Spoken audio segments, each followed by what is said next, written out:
This is a reading from the book entitled Catholic Prophecy, The Coming Chastisement by Yves Dupont. 48.1 Blessed Anna Maria Taigi, 19th century. God will send two punishments. One will be in the form of wars, revolutions, and other evils. It shall originate on earth. The other will be sent from heaven. There shall come over the whole world an intense darkness lasting 3 days and 3 nights. Nothing can be seen, and the air will be laden with pestilence, which will claim mainly, but not only, the enemies of religion. It will be impossible to use any man-made lighting during this darkness, except candles. He who out of curiosity opens his window to look out, or leaves his home, will fall dead on the spot. During these 3 days, people should remain in their homes, pray the rosary, and beg God for mercy.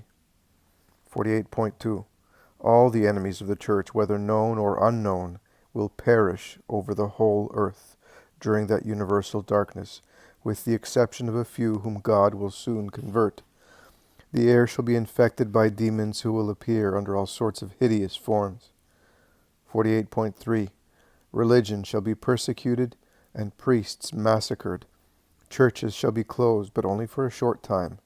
The Holy Father shall be obliged to leave Rome. 48.4 France shall fall into a frightful anarchy. The French shall have a desperate civil war, in the course of which even old men will take up arms.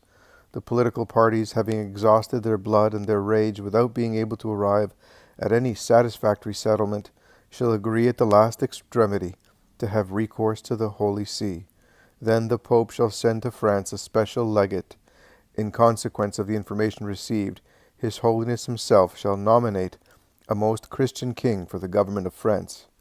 48.5 After the 3 days of darkness, St. Peter and St. Paul, having come down from heaven, will preach in the whole world and designate a new pope. A great light will flash from their bodies and will settle upon the cardinal who is to become pope. Christianity, then, will spread throughout the world. He is the holy pontiff chosen by God to withstand the storm.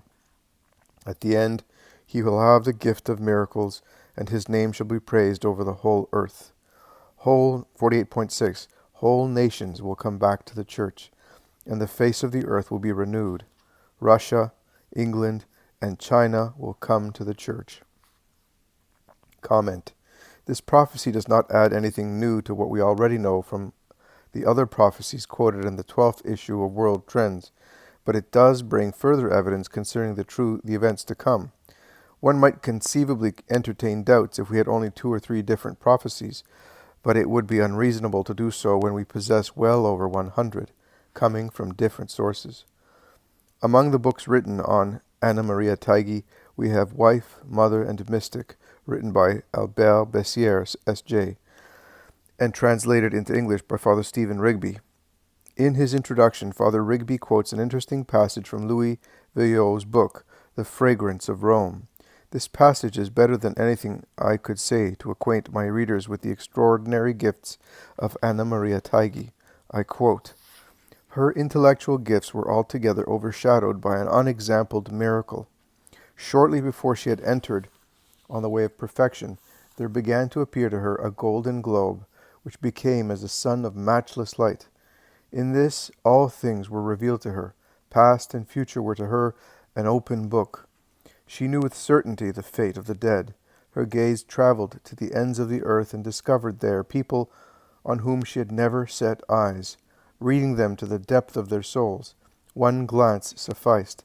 Upon whatever she focused her thoughts, it was revealed to her and her understanding.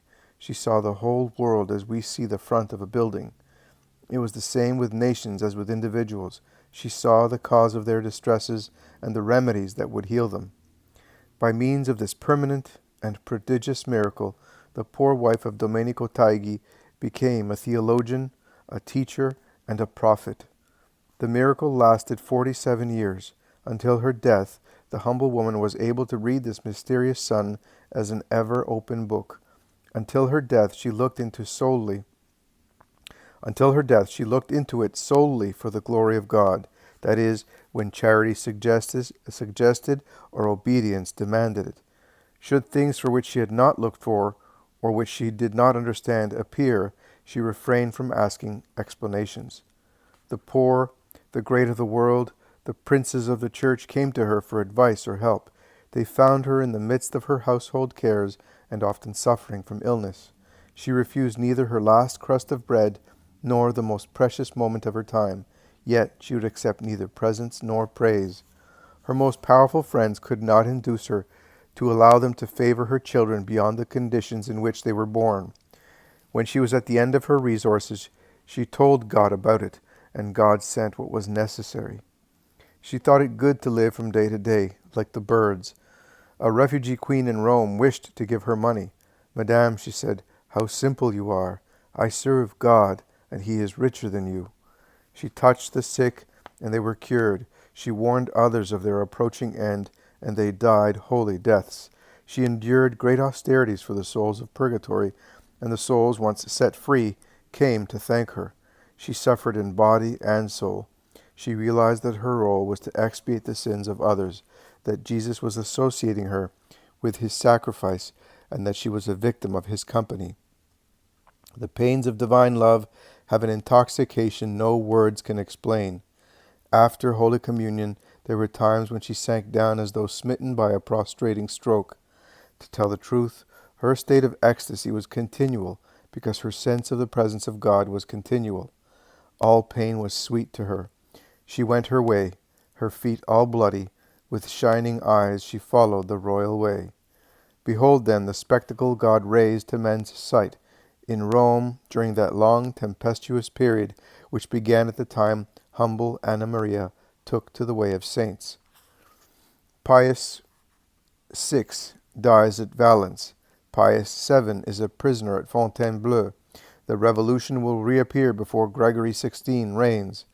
Men are saying that the day of the popes is over, that Christ's law and Christ himself are on the wane, that scientists will soon have relegated this so-called Son of God to the realm of dreams.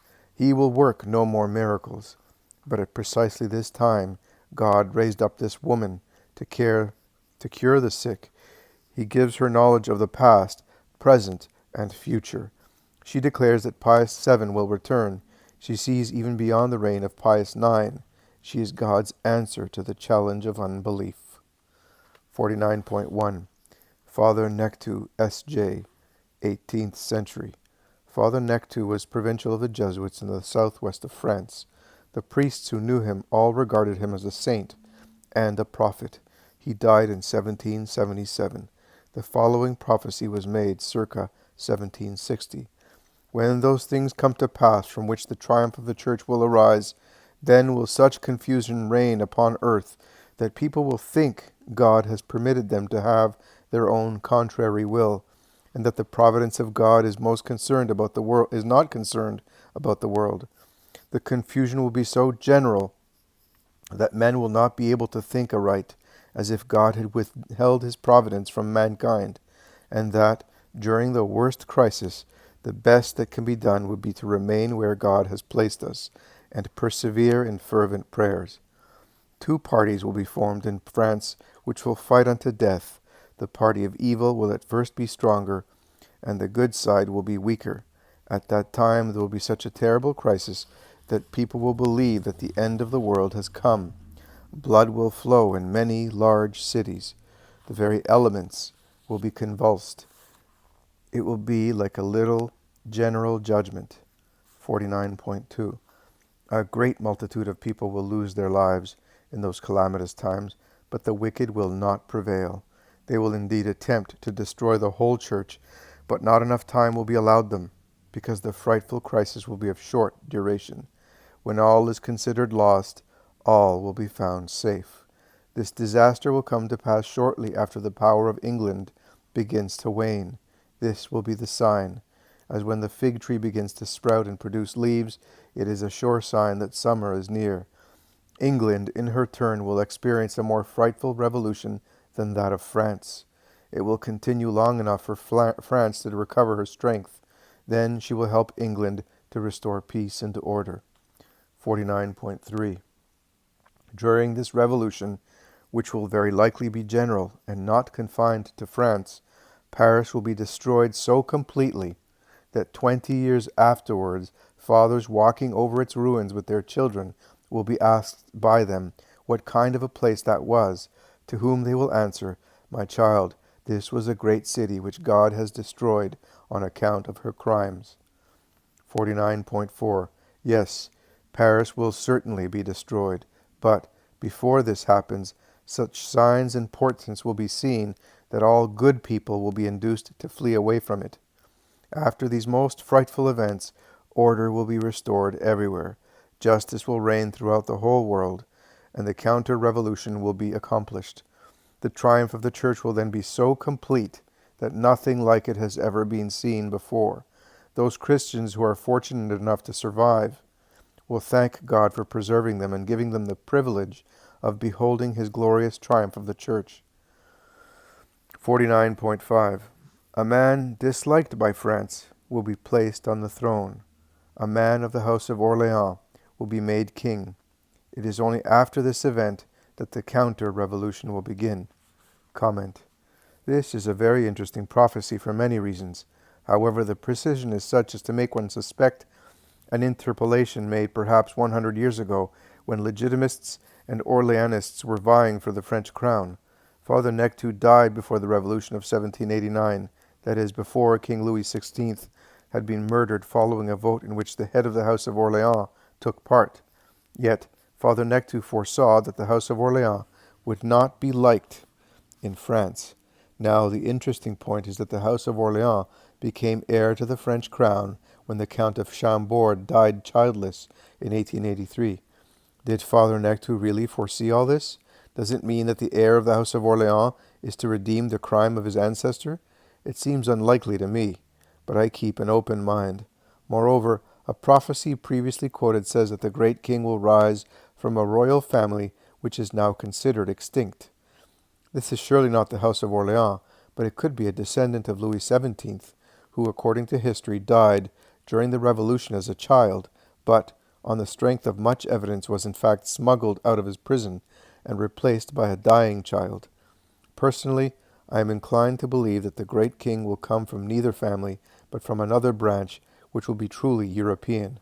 I find it somewhat difficult to assume that a French king would be accepted as the ruler of the whole of Western Europe. Finally, some prophecies seem to warrant the inference that an Orleans king will indeed reign, but only for a very short time, to be superseded by the great king. If this is so, then Father Nectou's prophecy may be wholly authentic, for nowhere does he say that the Orleans king will be the great king, the Pope's secular arm, the victor over the Mohammedans, the ruler of Europe, etc. 50. Sister Marianne. This holy nun lived in the convent of the Ursulines in Blois. She made many prophecies. Shortly before her death, she predicted the fall of Napoleon I and his brief return from the island of Elba. 50.1. As long as public prayers are said, nothing shall happen. But a time will come when public prayers shall cease. People will say, things will remain as they are. All men will be taken away gradually in small groups. Only old men will remain. Before the great battle, the wicked shall be masters in France. They will do as much harm as they can, but not as much as they would like, because they shall not have enough time. The good Catholics shall be on the point of being annihilated, but, O power of God, a stroke from heaven will save them. All the wicked shall perish, but also many good Catholics. 50.2. Such extraordinary events shall take place that the most incredulous will be forced to say, truly, the finger of God is here. There shall be a terrible night, during which no one will be able to sleep. But these trials shall not last long, because no one could endure them. When all shall appear lost, all will be saved. 50.3. It is then that the prince shall reign, whom people did not esteem before, but whom they shall then seek. The triumph of religion will be so great that no one has ever seen the equal. All injustices will be made good. Civil laws will be made in harmony with the laws of God and of the Church.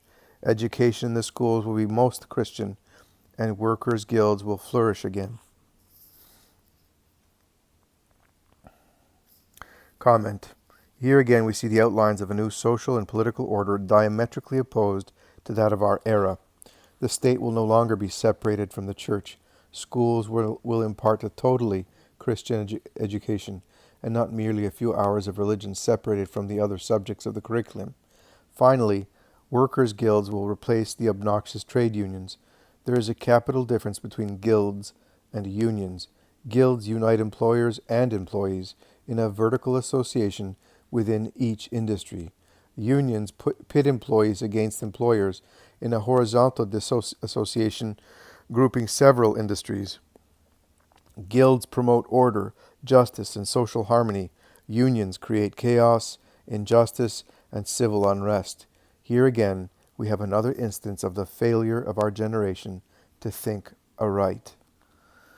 51. Nursing Nun of Belley. This prophecy was written sometime between 1810 and 1830, and was entrusted to Father Fulgence, the chaplain of the Trappist monastery of Notre-Dame-des-Gardes, near Angers. 51.1.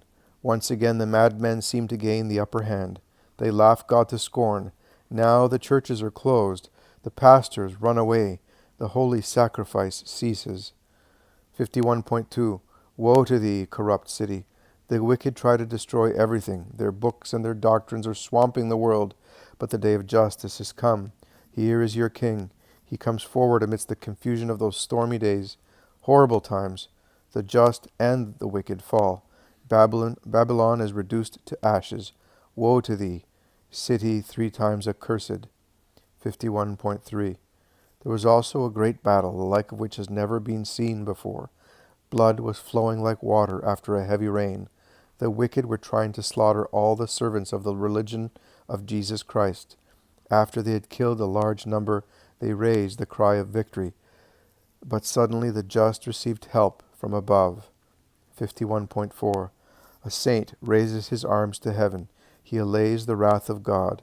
He ascends the throne of Peter. At the same time, the great monarch ascends the throne of his ancestors. All is quiet now. Altars are set up again. Religion comes to life again. What I see now is so wonderful that I am unable to express it. 51.5.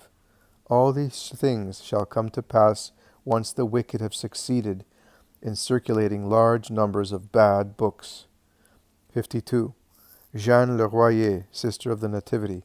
She was born in 1731 and became a nun in 1755.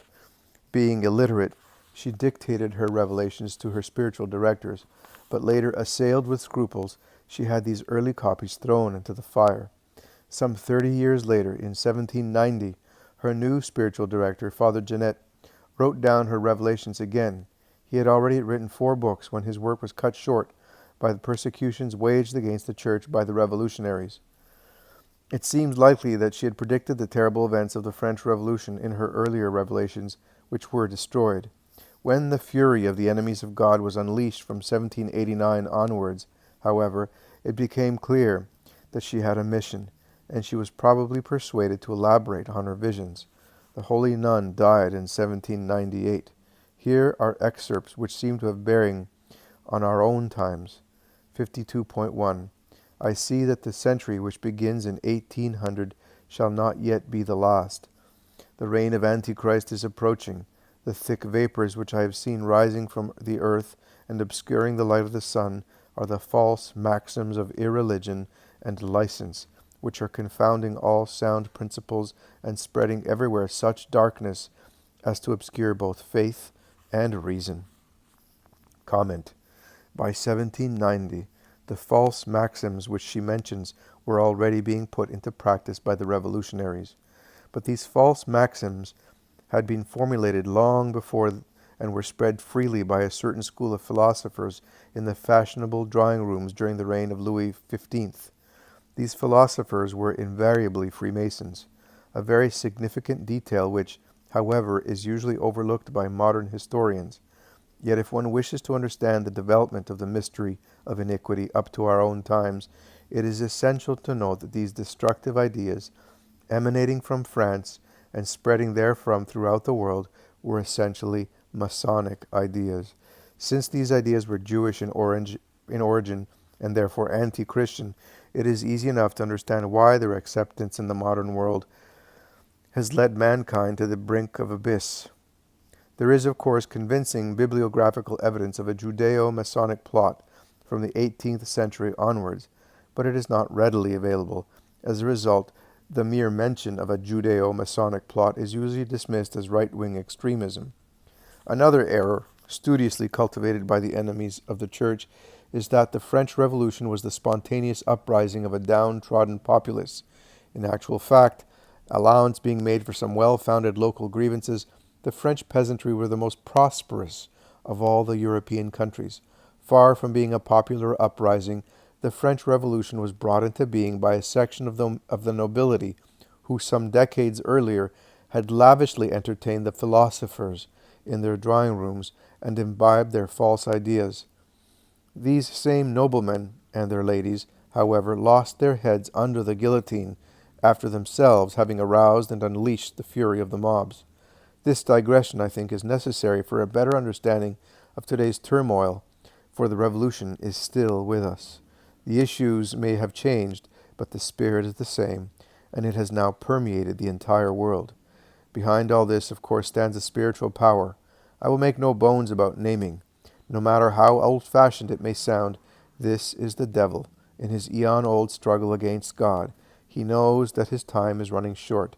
He is intensifying his efforts, and being intelligent, realizes that his most likely cooperators are to be sought among those who crucified Christ.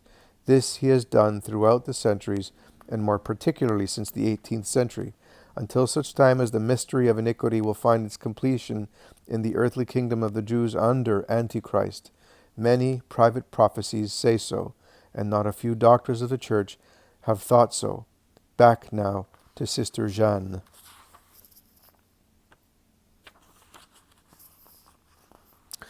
52.2.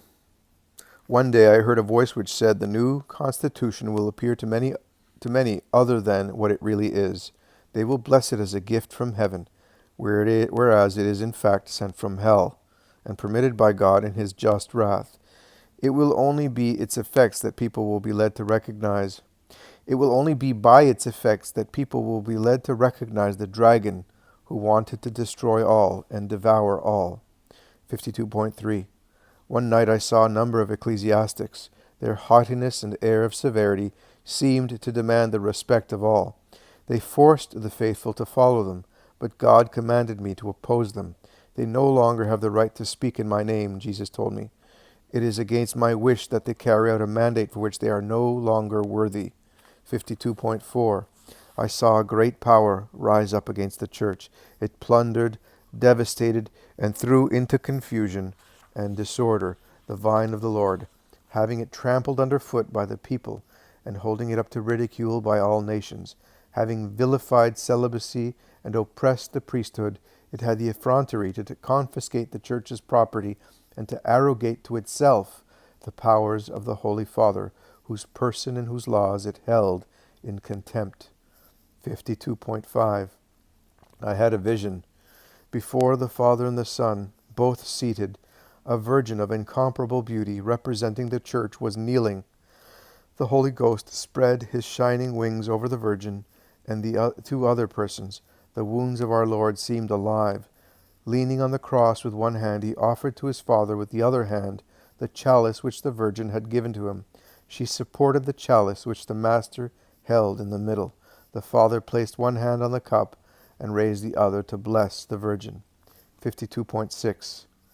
I noticed that the chalice was only half filled with blood, and I heard these words spoken by the Savior at the moment of presentation. I shall not be fully satisfied until I am able to fill it right to the brim. I understood then that the contents of the chalice represented the blood of the early martyrs, and that this vision had reference to the last persecutions of the Christians, whose blood would fill the chalice, thereby completing the number of martyrs and predestined. For at the end of time there will be as many martyrs as in the early church, and even more, for the persecutions will be far more violent. Then the last judgment will no longer be delayed. 52.7.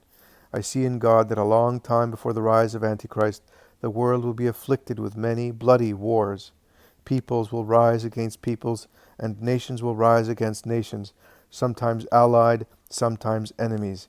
In their fight against the same party, armies will come into frightful collisions, and will fill the earth with murder and carnage. 52.8. These internal and foreign wars will cause enormous sacrifices, profanations, scandals, and infinite evils because of the incursions that will be made into the church. 52.9. As well as that, I see that the earth will be shaken in different places by frightful earthquakes. I see whole mountains cracking and splitting with a terrible din. Only too happy will one be if one escapes with no more than a fright. But no, I see come out of these gaping mountains whirlwinds of smoke, fire, sulfur, and tar, which reduce to cinders entire towns. All this and 1,000 other disasters must come before the rise of the man of sin, Antichrist. Comment. This is what I have called elsewhere the Great Storm, a period of civil and foreign wars, anarchy and chaos all over the world, and enslavement under communism, from which God alone can save us. This liberation will come through natural disasters and is to be followed by a period of complete peace and harmony between people and nations under the reign of the great monarch and the holy Pope. At the end of this glorious reign, Antichrist will come. He will be accepted by the Jewish nation as their Messiah and King, and will control the whole earth. The above sequence of events is obvious in such a large number of private prophecies coming from every nation and every past century that it is impossible for any serious student of private prophecies to have any reasonable doubts that these events will come to pass as revealed. It should be borne in mind in regard to these prophecies that communications as we know them today were not in existence even 50 years ago. What then of the preceding centuries? Medieval archives unearthed in a small German village in, say, the 16th century could have no relation to records coming from a French or Italian hamlet in a former or later century. But all these prophecies say the same thing, and there are hundreds of them. For my part, I have studied no less than 300 different prophecies. Moreover, the more ancient of these prophecies describe accurately subsequent events such as the Reformation, the French Revolution, the rise of capitalism and democracy, and even communism. The skeptic may say that these prophecies are nonsense, but the nonsense is in his own mind. Or again, he may say that they are only private, but so are Lourdes and Fatima, so are the scapular and the rosary. It matters little, really, whether a revelation is private or public, so long as it is given reasonable evidence of being true. Let us return again to Sister Jeanne.